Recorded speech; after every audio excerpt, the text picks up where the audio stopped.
வேதம் சொல்லுகிறது, எனக்கு குறித்திருக்கிறதை அவர் நிறைவேற்றுவார். நமக்கென்று ஆண்டவர் குறித்து வைத்திருக்கிறார். இந்த சோதனையை நாம் கடந்து வரும்போது நமக்குண்டானவைகளை தேவன் தருவார். நம்மை குறித்த திட்டம் அவர் நிறைவேற்றுவதற்காக, நாம் இந்த சோதனையில் இருந்து மீண்டெடுத்து வருவதற்காக, சத்ருவின் கரத்திலிருந்து நாம் மீளுவதற்காக ஆண்டவர் நம்மை விசுவாசத்தோடு காத்து கொள்வதற்காக நமக்கு ஒரு சோதனை ஓட்டம் உண்டு.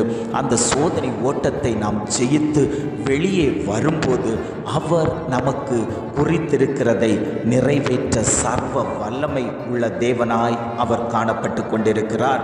நம்முடைய வழியை அவர் பார்த்து கொண்டிருக்கிறார். சோதனை முடிந்த பின் நம்மை பொன்னாக விளங்க வைக்கிற தேவனைத்தான் நாம் இன்று ஆராதித்து கொண்டிருக்கிறோம். அவருடைய நாமத்தை மகிமைப்படுத்தி கொண்டிருக்கிறோம்.